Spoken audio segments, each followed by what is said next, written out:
Crackheads, welcome back to another episode of the Kraken Cans Podcast, where we talk all things cryptid, all things urban legend, and all things spooky. Dude, you nailed it first try. I did, baby. Yes. Yeah, I've been practicing Awesome. while you've been at the beach. Yeah, hell yeah. I'm Corey. That's Corey with an E. Sitting here with Mike. With a big D. What? No, that's Mike with just a C. Yeah, Sorry. just a little C. Just a little C. Yeah. Small C. Yeah. Yeah. But we are back in the studio. Mike went on vacation to the beach for a week, so it feels good to be back. Feels like we haven't recorded in a while, so I've definitely been jonesing a little bit. You know what I'm saying? It has been a while, yeah. It was a Saturday trip. Went down to Outer Banks with the family. It was a lot of fun. A lot of work when you have small children running around. They outnumber the adults. Makes it a lot of work. Mike lost a lot of blood. Dude, I did. I was walking down the road. Good thing you didn't do this in the ocean. You're right. Yeah, I would have got eaten alive. You'd be coming back with one leg. Yeah, maybe. They call me Hop. Yeah. So I was walking back to like our little condo that we're staying in there, and I have these oversized flip-flops and toes. The gangly toes is what I call them. Yeah, I got big, nasty, gangly toes. And I broke this toe playing. So do you remember, it'd be your sophomore year, we upset a team in the semifinals to go to the district finals for varsity baseball. Yeah, I think that one of those games I missed a fly ball in the outfield and hit me in the mouth. Okay, yeah. Was that when we were up north, or is that when we were at Bowman Field playing? No, we were up north. Okay. I think. So, yeah, when we were up north, I kicked the fence because I thought we were going to lose. And, I'm 99% sure I broke my toe. But then I had to come back and pitch that next game when we ended up, winning. So I pitched, the game of my life through a two-hitter with a busted toe. So that's the highlight of my baseball That's kind of career. like Kurt Angle winning a gold medal with a broken freaking neck. Yeah, it's harder what I did. That's what I'm saying. Yeah, for sure. Yeah, anybody can win a gold medal Yeah. with a broken neck. Broken freaking neck. Broken freaking neck. But anyway, so I have these oversized toes, these oversized shoes. I slipped on the road and grazed my toe across this rough concrete. And as I keep walking, it didn't really hurt that bad. I look down and there's my toes are all sticky. There's blood everywhere. Now my brain immediately goes to, holy crap, do I need stitches or do I need to go to the hospital? I might have needed a blood transfusion from this. It was that bad, I'm telling you. So do I need a blood transfusion? And do I have to call an ambulance because I cut my toe? And Because there's no is my wife going to load all the kids in the car to take me to the hospital? Because if I was her, I'd say, no, you're on your own, pal. These kids are sandy. We're coming back from the beach. They need showers first. So I just work my way back to the room. I thought I was going to pass out. More from the sight of my blood, not from the blood loss. And I just went and stuck my big nasty toe in the shower and let the water run over. You want to see it? No. Come on. No. I wore my open All right, let me face. see it. Let me see it because All I gotta tell the people. There it is. What the God. It's gangly. Oh, God. I can't believe you looked. I can't believe The bottom of my feet are black, my stomach man. hurts now. That's it. And the cast. God. That's what we talked about. We talked about the beast of Mike's foot. Yeah, that's a the cryptid. topic for That's a cryptid on its own. Son of a bitch. A big toe popped out. We're gonna have 8 more weeks of summer, folks. Look out. But anyways, yeah. But besides that, I had a good trip. Had a lot of good brews when I was down there. Got to see the big megalodon. Posted that on social media. That was cool. Yeah, it was a fun trip. Went to the aquarium and stuff. I always have a lot of fun down in Outer Banks. What'd you do without me? That's the question. Yeah, I didn't know what to do. You just sat down here in the studio, just waiting. Just waiting for you to get back. Like a man jonesing for a cigarette. He was jonesing for a you know mic. what I did yesterday? So I mean, for the last for 5-6 months, I've been lifting and stuff, getting ready for this Tough Mudder that Kendra and I are doing in October. Haven't been doing any cardio. Physical wise, I'll be good for all the obstacles, but cardio wise, I ain't gonna make it. Yeah. But anyway, I was like, all right, I better start doing some cardio. So yesterday, I was like, all right, Kendra, I'm gonna go out, go for a run. Went outside, had the headphones on, looking like Eminem, get ready to go. Ready to go. I go out on the road. I start running, dude. I made it 100 feet, and I had to stop and start walking. Yeah, dude, it's rough. And honestly, I think the biggest thing is my shins. My shins started killing me. Yeah, But all those little kids kicking them and stuff. yeah, no, shin splints, man. Shin I don't know splints. what. Like, No joke. yeah, so anyway, I ran for 100 feet, walked another couple 100 feet, turned around, came back in. I checked my app. I did 0.75 miles. 90% walking too. Yeah. So I'm not looking forward to this Tough Mudder. I am training for the physical stuff and also the beer at the end. There you go. Kendra's training for like the running, so I figure between the two of us, you'll finish. Yeah. You can throw her up the obstacles, and you can jump on her back, and she can carry you from one after another. Yeah. So it's a match made in heaven. Yeah. So today, we're cutting it short. We're recording on the Sunday before this episode's released. Yeah. This is fresh. Yeah, normally we give like a full, usually like a week, 5-6 days. So, yeah, I'm kind of nervous, but we're going to pump out. We are for the people right now. We are coming off our biggest download month since this cast has started, which we appreciate all you guys for listening for sure. I think it was 618. 618, which is big. That's big for us. That's downloads. That's awesome. It's credible. Appreciate you guys. Which gives us to our plug. Make sure to give us a 5-star review on whatever you're listening to, Spotify, Apple, whatever, because it definitely helps grow the cast. And make sure to tell all your friends about this if you like us. If you don't like us, tell your hot sister about me. Yeah, that's what's up. Or your hot mom. Yeah, your hot mom. But also, we're definitely more in like mother age, dude. Oh, I'm sorry. Flung brewskis, man. I'm sorry. I was gonna remind the people though, if they do give us a review, to take a snapshot of that, send it to our email, and we'll send you 2 free stickers. Yeah, we had our first person reach out to us. Yeah, I shipped them out on Friday, baby. Yep, Big Backs Podcast. Mm-hmm. Go check them out. They are funny dudes. Yeah, real funny dudes. So make sure to go give them a like and a follow. With that, Corey, do you want to hear about the brewski that you are about done with? Yeah, we better hurry up and talk about it. So we are back at Drecker Brewing Company in Fargo, North Dakota. We did those. Man, what was that? Way back for the Dolls episode? Was that Garbage Kids? Yeah. That was the only one we did from Drecker, right? Yeah, I think so. Yeah. But which was probably one of our favorite beers we did on this cast. It was Their stuff is so good. This one is absolutely delicious because I've been sipping on this too. So this is called Muscle for Rank Indian Pale Ale. It's bursting with Mosaic, Galaxy, and El Dorado hops. Muscle for Rank is a brand new IPA that hits you with a tidal wave of juicy mango, passion fruit, and a citrusy punch. But the real treasure is the strong candy peach flavor, a sweet reward that lingers long after each sip. And this brew's coming in at 7%. And you drink enough of these, buddy. We're talking about the Demon House. You might be seeing some demons after drinking these. Yeah. But Corey, you kind of suggested why we should use this beer. So let's hear it. I know you're dying over there. You've been twirling that can. I've been looking at it. Flinging beer around, twirling. You've been excited. Yeah, I've been checking it twice, baby. So if you look at this can, and I don't know what the Demon House is about. I'm assuming like it's a house full of demons. And when Mike was looking for a can or a beer for this topic, I was like, well, I got the Muscle for Rank at the house. It has like a bunch of demon looking figures on the can. And I'm like, I don't know what your topic's about. I'm like, if it's like a bunch of demons there fighting for rank or fighting for possession or whatever it is, like this might be a topic for you, or like a can to use for your topic. But I mean, looking at the can, there's all kinds of different looking demons on there. Like this one here, the one on the far right kind of looks like Hatman-esque. He has like that black hat on. Yep. And there's that little ghost. That little ghost. I wonder if they like sneak him into like every. He must be in all the cans. Like sneak him into every can or something. But yeah, there's definitely, this one reminds me of Bane down here a little bit. Yeah. But yeah, their can art is just phenomenal. It's so cool. I like this one here that has like an eye in his mouth. Yeah. Is he eating it or is he looking at it? I know. That's a question.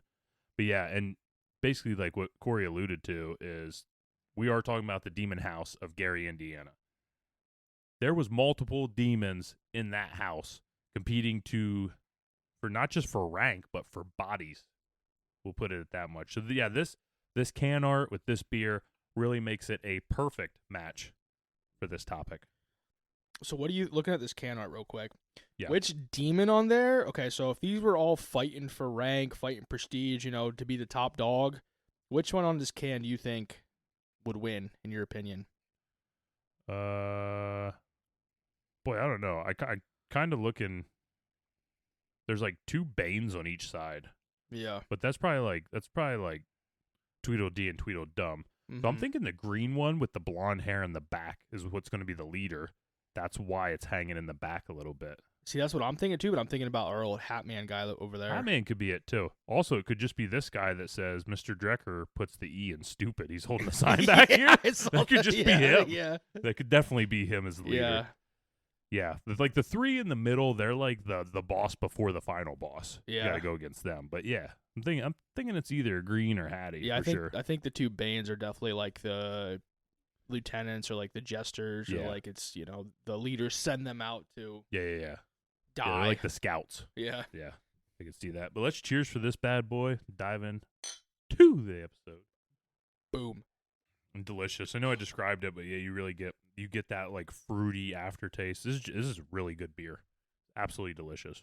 Like all their IPAs that I've had so far, I think I've only had 4 of them. This might be the 4th or 5th, but banger. They're all Banger. they're all freaking bangers. Banger. They're good. Yeah, they're super super good. So we are a big fan. We plan on reaching out to you, Drecker. So please return our phone call. We do got your sign up here too. We do. Because Yep. we represent, baby. Yep. So hey Corey, you know what that means? Let's get it on. With that, yeah, let's do it. All right, Corey, before I dive too far into our episode, I want to talk about our 3 main sources I used.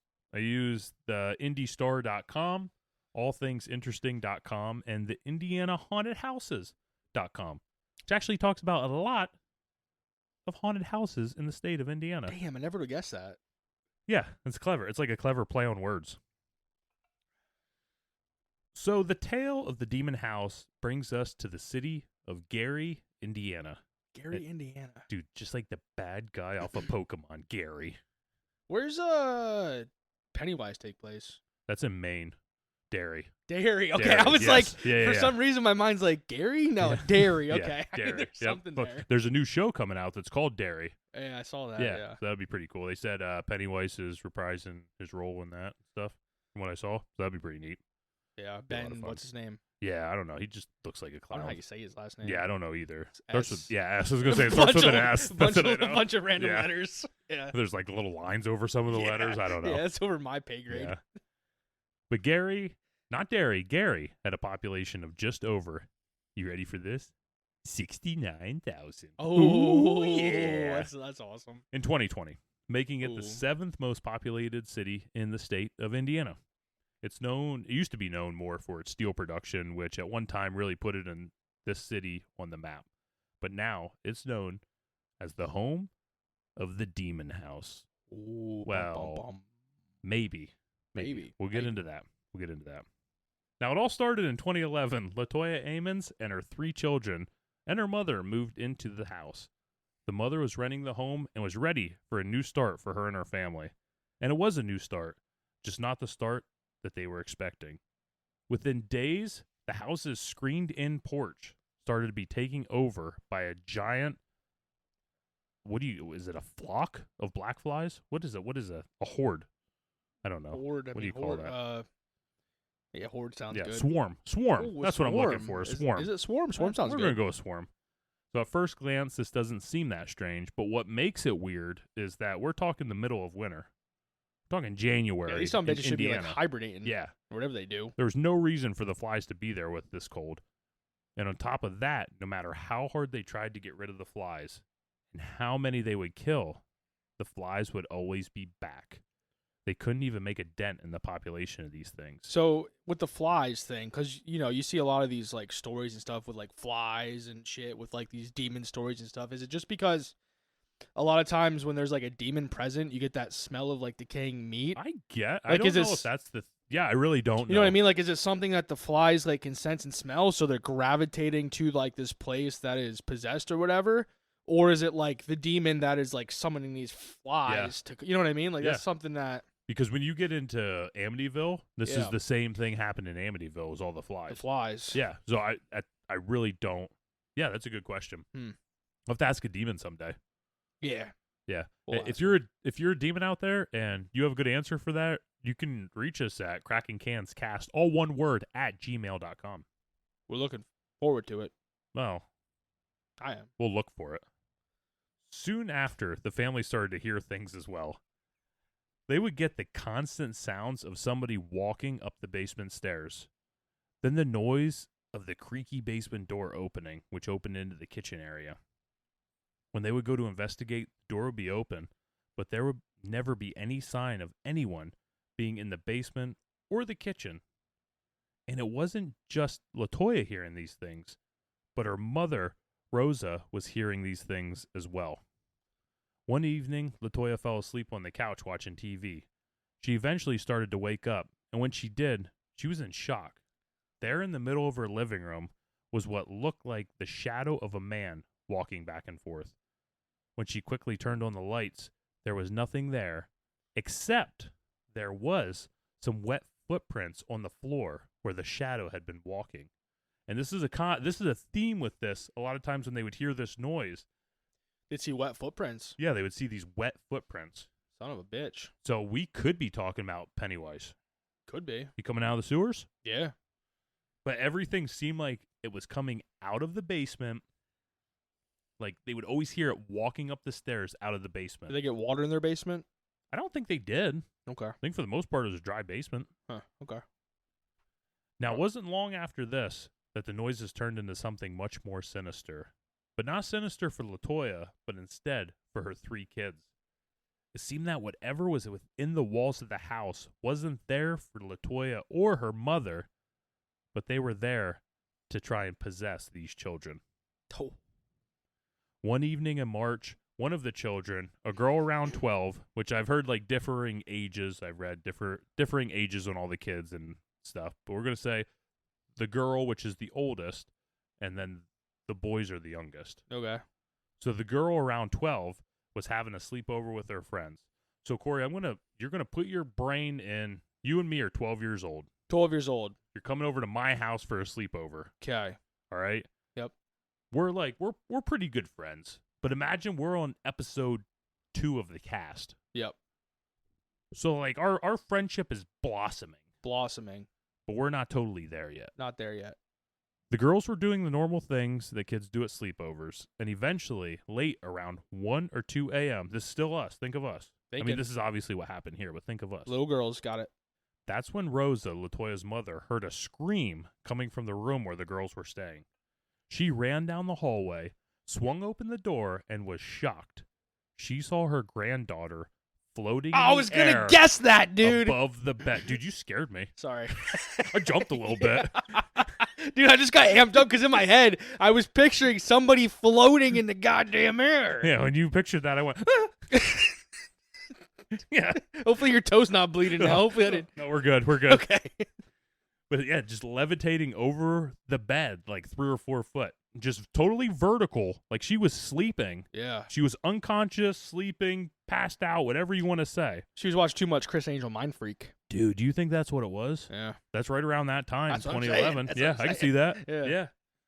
So the grandmother ran over to the bed and knew, obviously, that something was off. And so in that moment, there was only one thing that she could think to do. Grab a hold of her. No, she just started praying. Oh, okay. Which I think, I mean, I'd probably grab her. Yeah. But I wonder if there's almost some kind of like force field around her. Ooh, yeah. Like without you even realizing it, you couldn't actually get to her. Yeah. So she just started praying, and she prayed as loud as she could.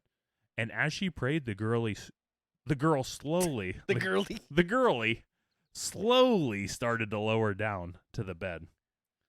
The friend, which would be you'd be at my house. Okay. You picture my dad running over there in his underwear, you know? Yep. What's going on here? The friend ran out of the room and never returned to the house. She just ran home. Do you blame her? I probably would too. Yeah. I probably wouldn't. I would have pieced out before that. Yeah. I wouldn't even scream. It'd just be like, okay, Yeah. see you later. Little, I wouldn't even say see you later. yeah, Like, little LaToya girl. I don't know. yeah. The Rosa. Yeah, That's the grandmother. the isn't it? grandmother's Rosa. Yeah. Yeah. And the granddaughter, when she woke up in the morning, had absolutely no memory of any of this stuff happening. Not a clue. So the question is, you as the parent, where do you go from here? Because you got kids. They're coming of age to have sleepovers and stuff.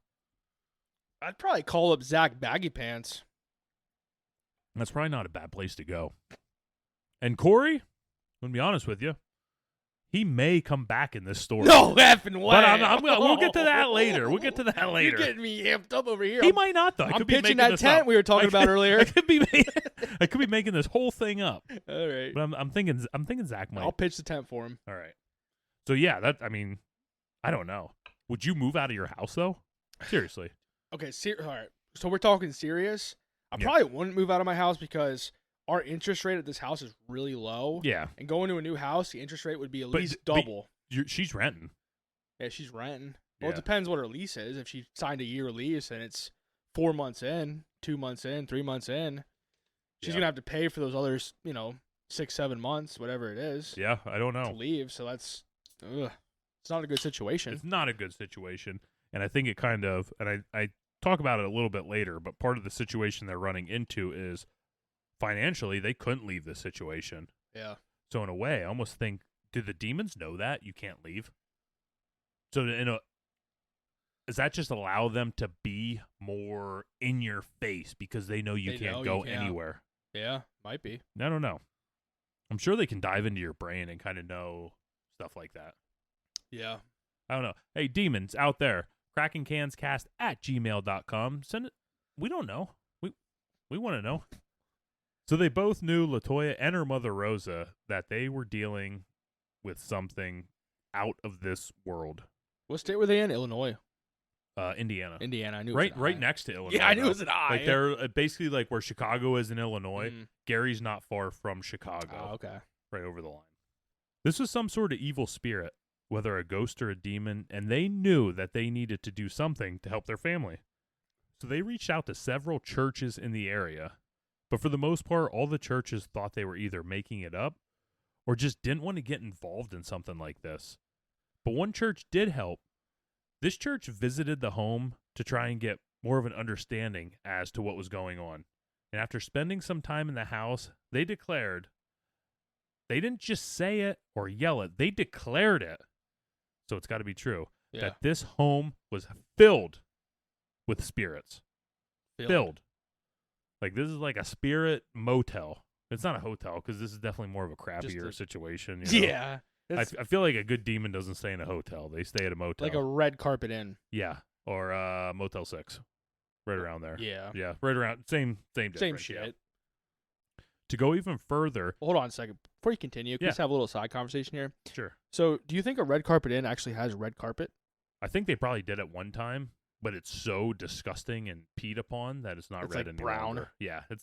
That's how I think too. At best, it's maroon carpet. Yeah, because because Kendra and I recently, because every time we go to like her sister's house, there's always like this really crappy and that's where you stay, of course. Well, I'm like, yeah, we should stay there, the red carpet inn or whatever. And $32 an hour. Most an hour? I don't know. A lot of those you mean can a pay night? with. Well, no, 32 a night, but a lot of them you can pay like by the hour. Oh, that's how shitty they are, But like I always joke, I'm like, I want to stay there sometime, like before I die. Dude, I stayed at this hotel when I was working down in Arkansas. It's in El Dorado, Arkansas. It's the El Dorado Inn. It was I didn't take my clothes off when I got in bed because I thought I left my bag out in our work truck. I just remember there was this woman at the front desk that when she worked, she was a heavier woman. She was wearing leggings, which whatever, that's fine. When she turned around, all you could see is her pink underwear through her leggings because they were on so tight. And it was like, I just looked over at Trent, the guy I worked with, and he's like, ooh. But this place, it literally looked like somebody took the picture off the wall, set it down, and there was like a line where they did coke on it. Huh. Yeah, without there was a white line of some kind of substance. I would not say. I didn't even brush my teeth in that room because I was afraid. Dude, this that was disgusting. So you just popped something in my mind. We did a family vacation when I was younger. It was me and my sister, and then my mom and my stepdad. We were going. I can't remember if it was one of the theme. It was either Hershey, Cedar Point, or Kings Dominion. It was one of those parks. But my mom booked this hotel. Looked great online, right? We get there, dude. It's in the middle of a truck stop. Oh hell yeah! It's in the middle of a truck so stop. many lot lizards running around. We go check in and stuff. We go in our room and like we look outside. Like right there's a little pool, right? There's all these truckers sitting around the pool, Hell yeah! just like watching people swim. Naked. And we go in the room and like it's dirty. The sink's disgusting. The tub, like there's bugs and shit in there. And like we stayed there for one night, and then we ended up like upgrading and staying somewhere else then for like the rest of the trip. Like it was so bad. Yeah. But I remember we walked because we were looking for food the one night. We walked through the truck stop looking for like some place to eat, and we saw a lot lizard getting into some guy's That truck. a boy. Yeah, baby. Dang, that lucky dude. Might have man. been. I think I was probably like 12. Yeah. So this was my first taste of lot That's lizard. Awesome. It's awesome. I remember my first taste of lot lizard. Yeah. Tastes like cigarettes. Yeah. But anyways, back to LaToya. So after this is after the church said about all the spirits within. They told LaToya that her entire house needed to be cleaned and cleansed. So she wiped down every surface of the home with bleach and ammonia. To go even further, she was instructed to take oil and draw crosses on every door and doorway and window in the home. She had to do the same cleanse with each of her kids by drawing a cross on their forehead with oil and praying over them. Like Ash Wednesday. Well, there's actually like there's a biblical story with like the oil anointing forehead, which is actually like holy oil back in the day. Gotcha. So LaToya even took it a step further and brought in 2 clairvoyants. So if you don't know what a clairvoyant is, it's a person that claims to have supernatural abilities to perceive events either in the future or beyond our normal sensory contact. Imagine a psychic. Something along those lines. That's what we're talking about. Okay. When the 2 got to the house, they were pretty shocked. They told the guardians that the house didn't have 1 or 2 demons. No. There was 200 demons Holy in shit. it. This was even out of their realm to help with all this. So all they could do is basically just look at the 2 and say, hey, y'all need to move. That's the only way to get rid of this. Y'all need to move. Because there's no way to cleanse this many demons. But there was a problem I talked about earlier. They didn't have the money or means to move. So they were basically stuck. Which brings me to my question. If this was you and you really wanted to know, would you even at this point really want to know what you were living with? Like, would you want to know that there's 200 demons in your house? Or just rather be blissfully unaware that maybe you have a ghost? I'd probably want to know. Yeah, you want to know? And then Yeah. what would you do? Probably kill myself. All right. I was going to say, though, at least. Corey's dead. Yeah. Just me now. Hey, folks, it's Mike in the Kraken Cans Cast. Could you imagine if this was West Virginia, though?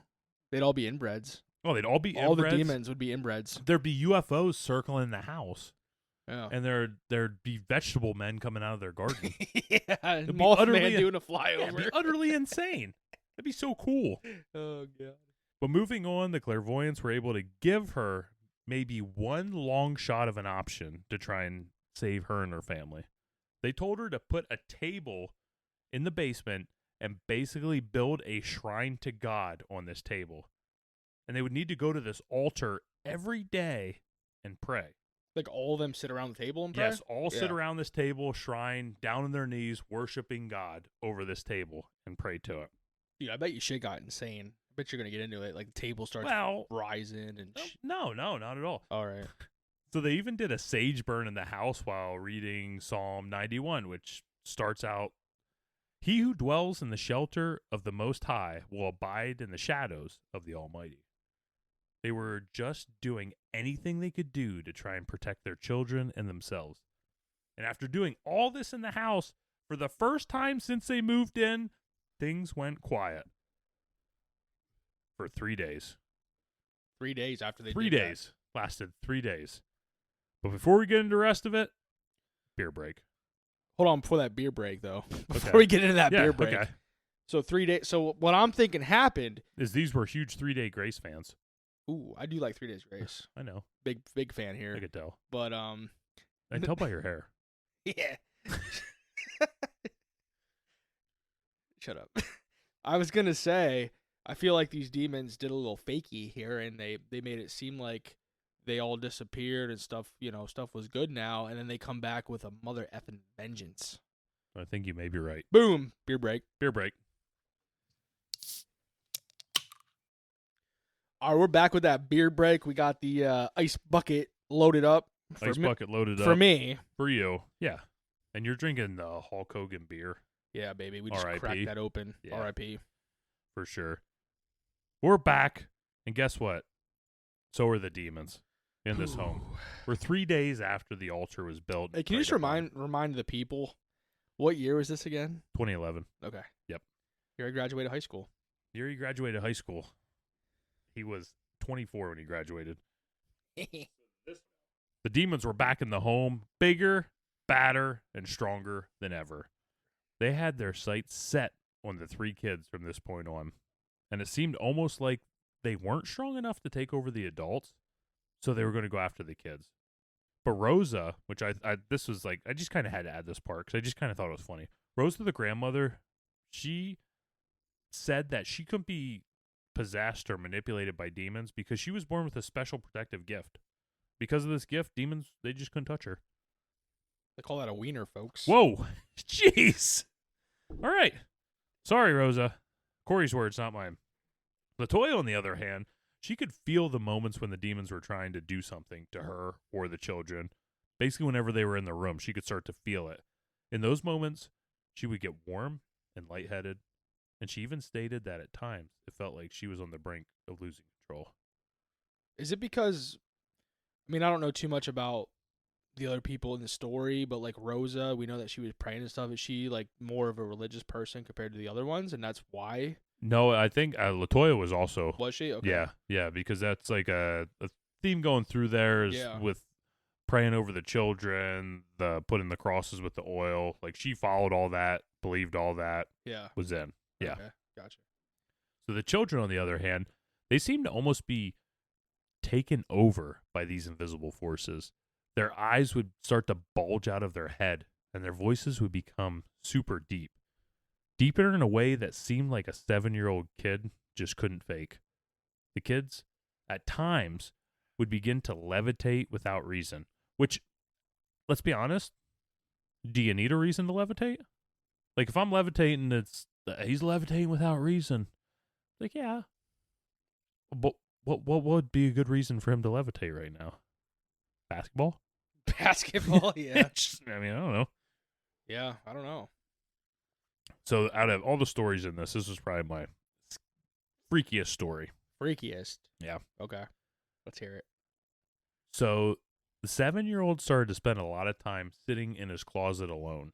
That's okay. Yeah. Whew. When his mom or grandmother would come into the room and listen, they could hear that he was talking like he was having a full-on conversation with somebody else. They never heard another person talk, but it was just strange how it seemed like there was always somebody in there with him. They eventually asked him who he was talking to, and he said it was a person. The boy then told them that the person was always talked about how it felt to be murdered.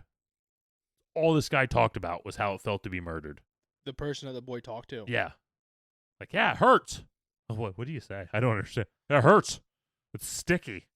It's gross. It's disgusting. Yeah. It's like Mike's bloody sandal from the beach. Yeah. Mike's fucking toe. Yeah. Disgusting toe. He almost lost his toe. I almost did. That ain't no joke. Good thing you had that cooler in case you had to like pick it off the cement and put it in it. Dude, that was all the way back in the room. The cooler was way too heavy to carry. My new Pelican cooler had splurged on. As the 7-year-old was spending more time in the closet, the other 2 siblings... I shouldn't have worded that quite like that. Anyway, spending more time in the closet. The other 2 siblings were starting to get physically attacked by some unseen force. The 2 youngest were being thrown at different times. One was actually thrown out of the bathroom like it was being tossed. The older daughter had to get stitches because her head... She was literally like thrown into the headboard into her room and busted wide open. Holy shit. The daughter also talked about feeling like she was being held down at times and that she could hear someone or something threatening her and her entire family.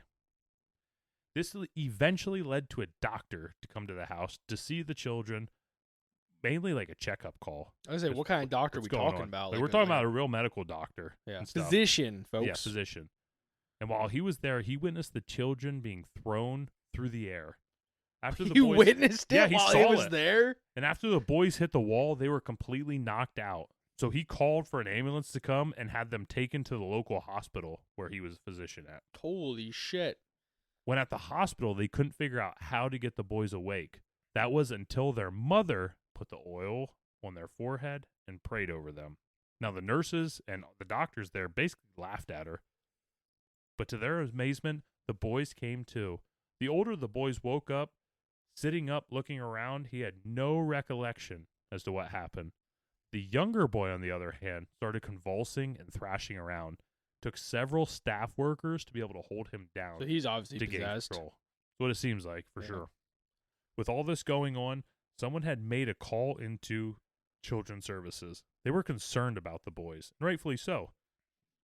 The kids have shown signs of abuse. They've been taken to the hospital. The home is just crazy. You hear yelling, you hear screaming. It's just, if you're a neighbor, it's like, what the hell is going on next door? Well, we had a doctor that like witnessed Yeah, it, the right? doctor witnessed it, yeah. But I worked, listen, I worked with like juveniles, children that have been hurt and stuff like that, abused. Children and youth, at least in my experience, always hasn't been the best. Yeah. So I would challenge these motherfuckers to come and watch. Come to the house and watch and see what's going on. That's what I would do. Well, a social worker ended up coming to the hospital because the boys were still in the hospital after all this to see what was going on. They started levitating in the hospital. The worker, Valerie Washington, first interviewed the mom. And she had conducted a full interview to basically see if LaToya was just batshit crazy, fit to raise children, and all that. And she came to the conclusion that LaToya was totally sane and normal. She then proceeded to interview the kids, and she started with the oldest boy. She asked him questions, and again, he passed with flying colors. Next went to the youngest. This is where it's got interesting. That was the 7-year-old? The 7-year-old's the youngest. And 12 was the oldest, right? 12's the oldest, and the boy's somewhere like 9, 10, yeah. somewhere right in between there. This is where it got interesting. The boy wouldn't talk to her at all. Instead, he just sat and growled at her the entire time. But his growl seemed way too deep to be coming from a boy his age. His eyes would roll back in his head, almost bulging out of his head at times. And he seemed to honestly, for lack of better terms, he just seemed possessed. During the interview in the hospital room, the boy jumped up and ran over and started to strangle his older brother.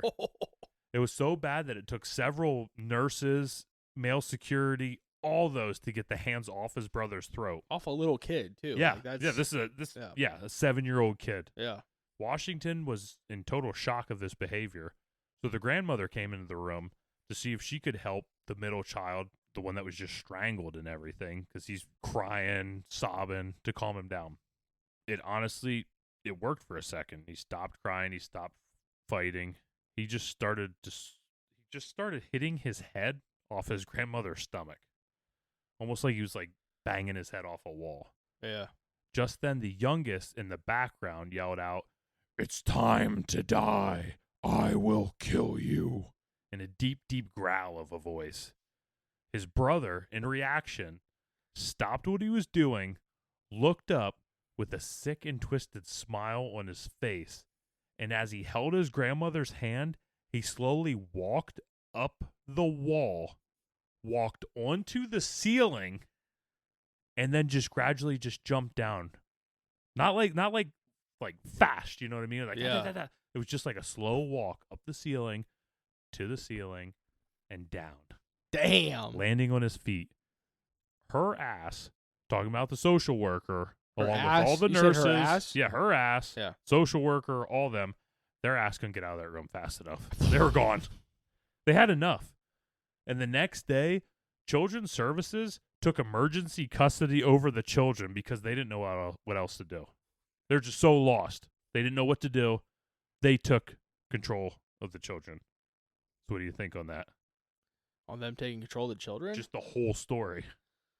It kind of, I don't get why they would have taken control of the kids though, because like what, I don't know. I guess what evidence do they have that they were living in a situation with like an unfit parent? I don't think it was the abuse. I think it was just that nobody could control the kids. So they stepped in and took emergency custody to try and control these children because the grandmother obviously couldn't control them. The brother's trying to kill the other brother while they're all in the room. Yeah. So I think it was almost an emergency in that situation. But just what do you think of the walking up the wall? Yeah, that's onto nuts. the ceiling? And that was at the hospital. That was right at the hospital. Yeah. No, that's nuts. Walking up the wall and stuff. Yeah. Like what? Yeah. Like what? Yeah, what do you say? What do you do? Yeah. You just watch, I think. Yeah. That's fucking You crazy. just walk underneath, and if they fall, you catch them. I'll catch you. I got you. I got you. So a few days later, Reverend Michael Maganut. What a dumb name, Michael. Yeah, he should be named Mike. Sitting in his office, received a call from the hospital chaplain. He received a request that was different than pretty much any other that he's received. The chaplain asked if he would perform an exorcism at the hospital. At the hospital? Yeah. So the Reverend was stunned. He packed up his things quickly and went to, not the hospital, but to the house to talk to LaToya and Rosa about what was going on. So they're asking him to do an exorcism at the hospital. My thing is about this, so like I'm just thinking about it, and like I've thought about this before, but when you ask somebody to do an exorcism, like how many exorcisms do you think they've done before? I don't know. I guess it depends on the dude, but I'm sure, like, not many. Yeah, that's what I'm saying. Like, this was probably this dude's first exorcism. Who else do you call, though? Like, yeah. It's like you call Ghostbusters. You got a ghost, you know? Yeah. You call a priest when you need an exorcism. I don't know. Yeah, he's probably, oh, shit. Yeah. Oh, like, shit. He's probably right in there. It's like, my time to shine. Yeah. This is what my training's been for. Either that or it's just he's, oh, shit. Oh, God. Oh, no. It's my turn. Oh, God. But I think he totally did the right thing. Instead of going to the hospital to get to these boys, he went to their house to talk to their mother and grandmother because he wanted to get an idea of their situation and what was going on before he just ran to the hospital to these kids' bedside and just did an exorcism. Yeah. You got the whole history. Dude, there's been crazy clips have been showing up with a guy was on a podcast. He's a priest, and he was talking about the exorcisms that he's performed. And they're just like the short clips from him and stuff. Man, it seems crazy. Damn, so he's done a lot. That's what it seems like, the guy. Yeah. Whether he did them or not, I don't know. I struggle. Yeah. I struggle with belief all this stuff. So. And even too, like I struggle as well because just with my background in like mental health and stuff, like how much, okay, we're going to do an exorcism, but like, is it actually possession or is this person suffering from some type of mental health illness? And possession is 9/10 of the law. Yeah. So, shit. We don't need to get the authorities involved, you know? Yeah, we'll call Sheriff Roy. Yeah, Sheriff Roy. His goddamn name's gonna be Roy. Yeah, of course. Yeah. So when he got to the house and he interviewed LaToya and Rose, and he knew an exorcism wasn't something to take lightly, and he wanted to be able to rule everything else out before he resorted to that. When he got to the home, it didn't take long for Reverend Michael to just feel the heaviness of the home. He noticed a light flickering in the bathroom, but every time he would approach it, it would stop flickering. Everyone else would go in, and it would continue to flicker, but when he walked in, it would always stop. It was almost like something was there trying to get the energy out of it, and when he would walk in there, they would run away in fear. Yeah. Interesting. There was also blinds in the kitchen that would sway back and forth. But again, as soon as he walked over to it, they would always stop. It was like something was in the house but was afraid of him. And as he continued around the house, that's when he saw it. The set of wet footprints leading right towards LaToya. He then asked her if she was okay. Like he saw the footprints like going towards her? He could see them like they were there. I don't know if he could see them. I don't know. Slap, slap. But he asked if she was feeling okay. And she complained that she hadn't been feeling like super great for like a minute or two prior. And she now had a horrible headache that was bothering her. So the Reverend pulled out his cross and pressed it against her head. This caused LaToya to convulse. Oh, something's trying to get inside her. Yeah, exactly. It's trying to hide. Yeah. Right? What do you think? It's trying to just like hide from him. Either that or it's trying to get inside of her to like fight against him to get Make the fuck babies out of there. Oh, yeah. That too. I guess. Whoa. Yeah. Whoa, demon. Yeah, demon. Got beer cans falling. Yeah. But this caused her to convulse, but afterwards she felt so much better. So the Reverend stayed at the house for around 4 hours, and he came to the conclusion that the house was haunted by both demons and ghosts, and that they needed to go somewhere else. So they left the house and they went to stay with some relatives, which they should have done forever ago. Yeah, like weeks ago. Yeah, however long this has freaking been. This has been months. Months ago, folks. Yeah, folks. The family would have to eventually return to the home, but this time with the presence of a police officer. This was part of the investigation into the child abuse cases. And as the police walked through the house, they quickly began to become believers that there was something there, some evil. It started with their radios. They would start to malfunction. They were getting a ton of static coming through, which was something they never had to deal with. There you go. Sorry, Corey's doing mouthwash right now. No, but yeah, along those lines. They probably sent rookie Chad too there to like. Yeah, I would. I'd send Bob. It's probably his first effing assignment. Hey, go check out this house over on the corner of Water Street. Take these crappy radios with you. Yeah, they haven't worked for weeks. Yeah, but as they're walking through the house, they actually saw a white mist traveling across the room. So now it sets up kind of the final showdown. We have 3 major witnesses. We have the social worker. We have the 2 police officers, and we have the Reverend. Dude, I'm ready for we a have fight. cops. This is a fight. It's like a social worker, a cop, and a priest. It sounds walk like into a bar. It sounds like a joke. I was Yeah. gonna say no, but dude, I'm getting like Van Meter visitor vibes where Dude, it's like crazy. They're like, they're amping up to fight this thing. They're all got their guns cocked and shit ready It to is, go. man. It's the final battle. So the Reverend called the local bishop to get his blessing to perform an exorcism on LaToya to start. The thought was that she had a curse that was tied to her that was able to bridge the demons to the children. So with all the people present, the Reverend started an exorcism. Well, actually, he started 3 separate exorcisms. At the same time. Each one, well, he had to take them separate. Yeah, but I mean, 3 at the same time. He's that good. He sung it in row. It's like row, row, Yeah, row yeah. your boat, row, row, row your boat. Latoya, Rosa, Rosa, Rosa. So each time they got more and more demons out of the house and out of LaToya. The final one, the one that ended it, was when they were able to figure out the demon's name, which we never find out. Oh, Which I get. They, the thought is that when the demon's name gives the demon power, and I understand that, and that the Reverend has come out to say that he will never state the name of the demon. We don't want to spread that shit. LaToya, all of them, they will never state the name of the demon. I get it. Herpes, yeah, gonorrhea. They then wrote the name down on a piece of paper and burned it, ultimately breaking the curse, not just from LaToya, but also from her kids. In the report written by the social worker, she said that it felt like during the exorcism, because she was there, she was present during the exorcism, that it literally felt like you could feel something breathing on the back of your neck. Just freaking creepy as hell. And that's when, in November of 2012, so we're over a year and a half later, LaToya and her mother were able to regain custody of the children, moving out of Gary, Indiana, and giving the kids all the fresh start in Indianapolis. And as of 2021, they remain there in Indianapolis. I think when I watched the documentary, they were there. you try to get them on the brother. cast? I didn't. Oh, we should. That'd be cool. Yeah.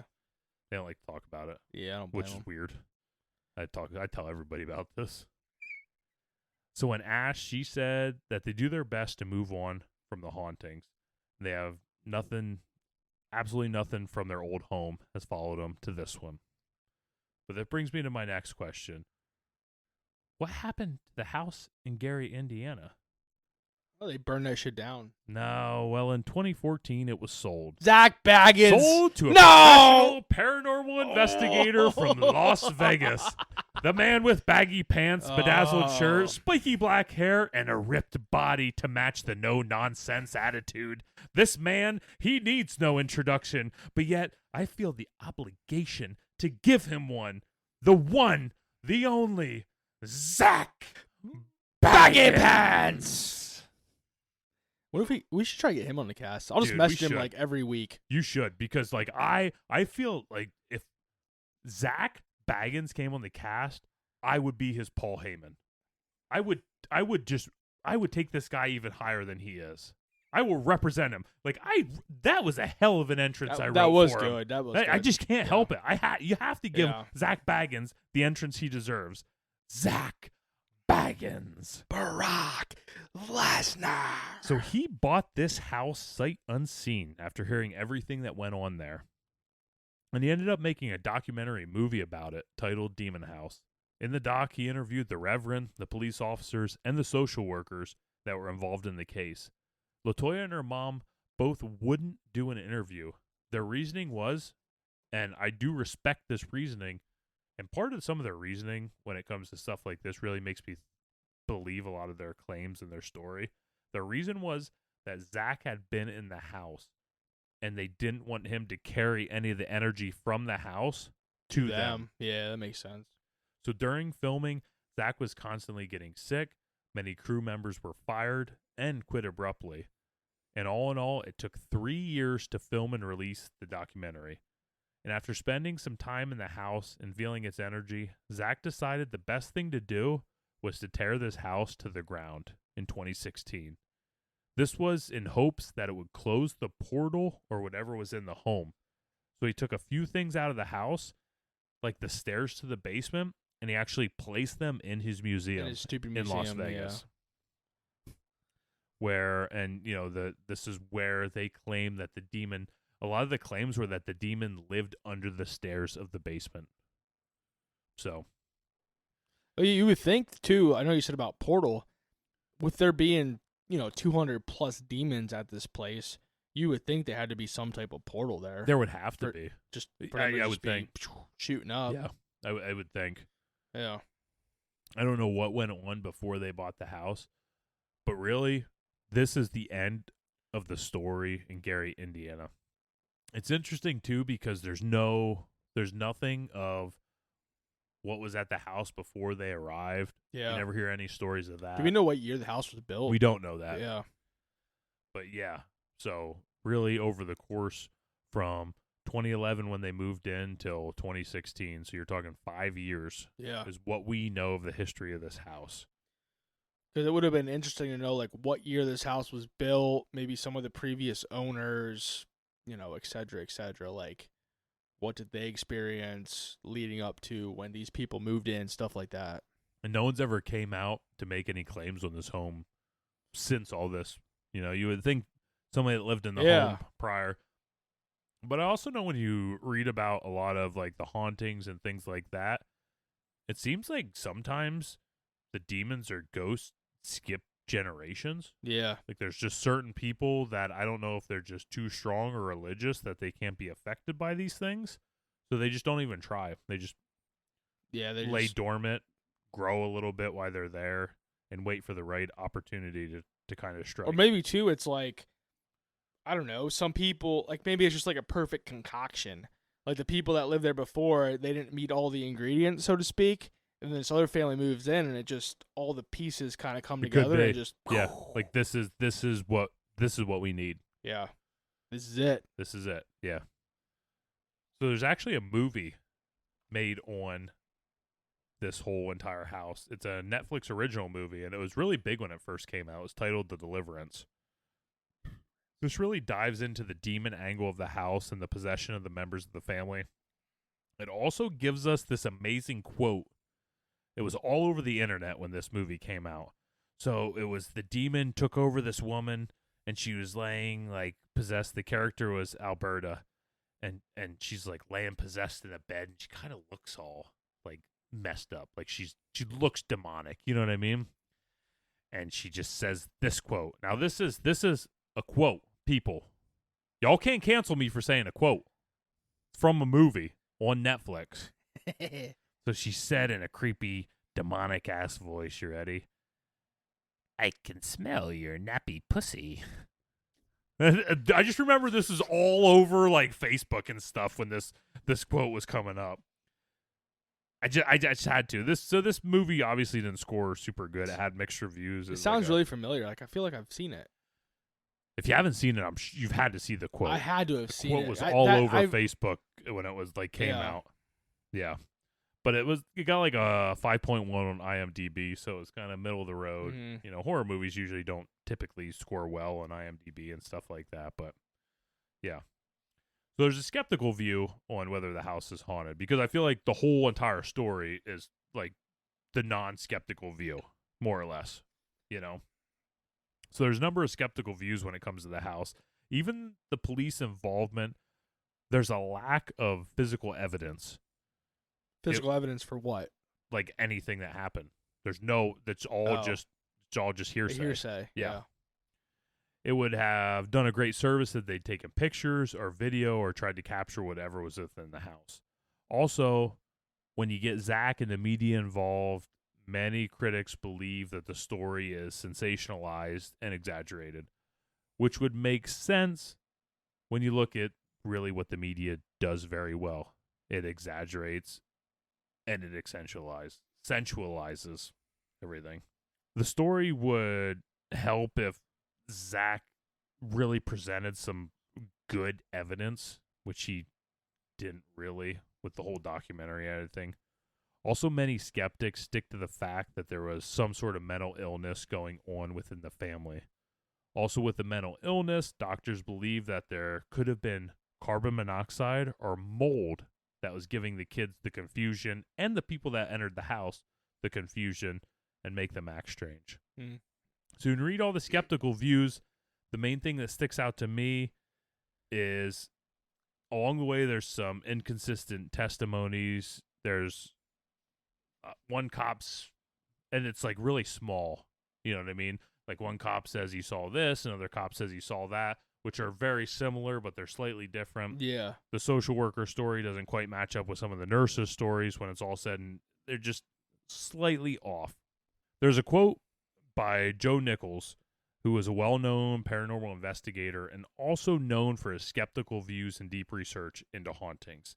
And he said, "This is a classic example of a moral panic and religion charge misinterpretation of events.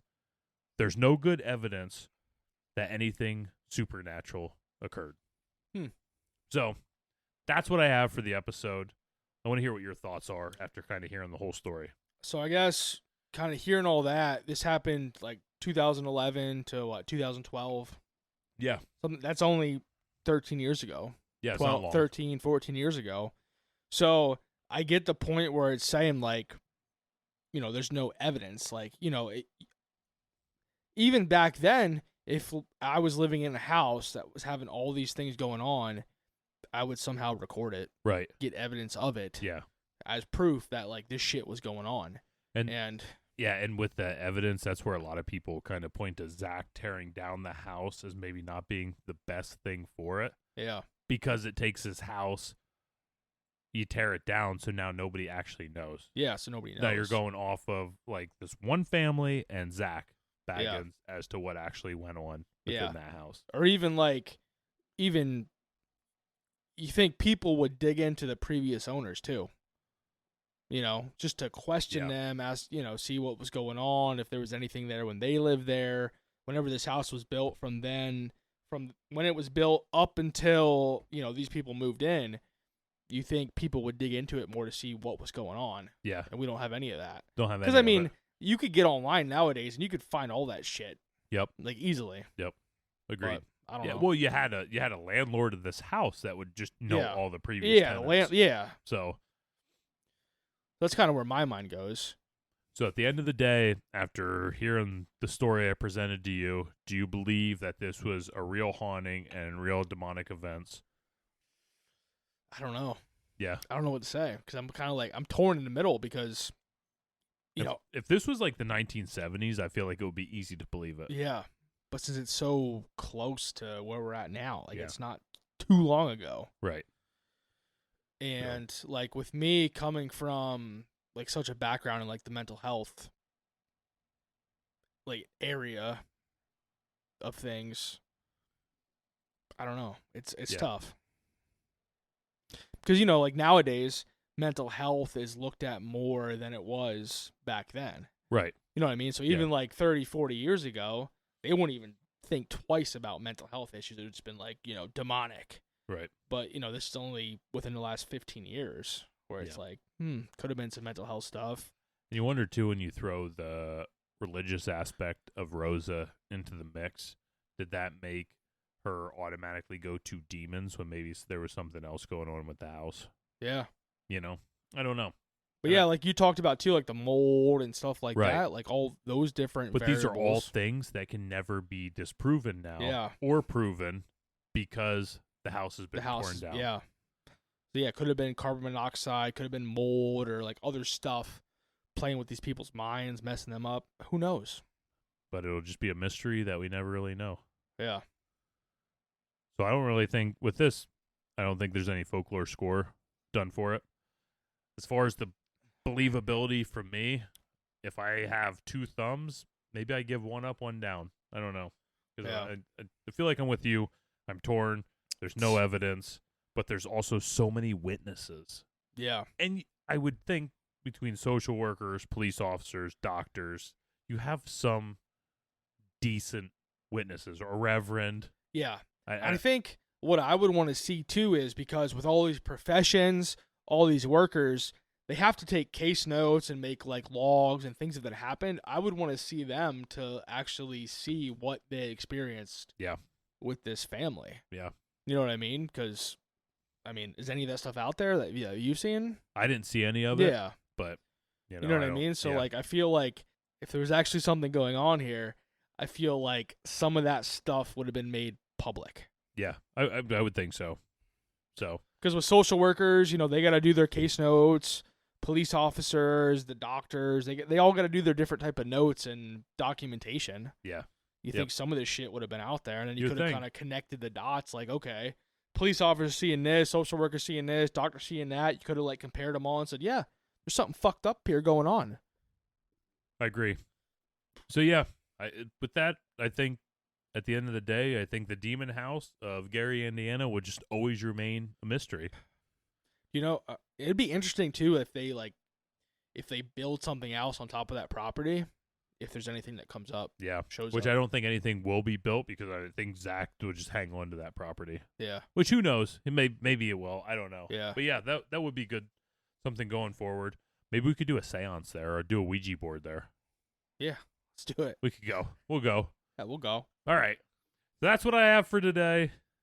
I don't know. I thought this was a really interesting one. Yeah, no, for sure. Diving into it, I thought, and the way it was modern, I just thought it was interesting. Yeah, because that's not long ago. No, not at all.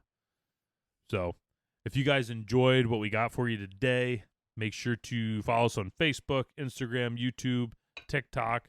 We got short form content coming out every day. We also have some good posts coming out every day on social media. Corey, what do you got? Don't you forget, too, this Saturday at the folks. Susquehanna Valley Mall in central Pennsylvania, your boys and a couple other folks from the cast, TP Aaron, Best friend Justin, cousin Cora. Yep. We're going to have a whole group of people that represent the cast. Yeah, we're going to have some hats, some shirts, some koozies, some stickers.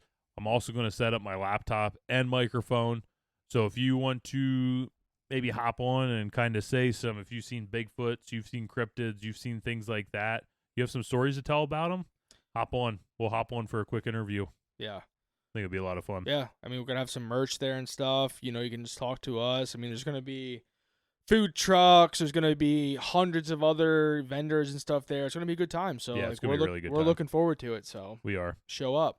So show up, show out, give us a 5-star review on whatever you're choosing to listen And get to. your stickers. Get your stickers. I'm Crack Daddy Mike. I am out of I'm here. the BK Corey, and I'm out. All right. Corey's the best Boom. guy I know. He's the best.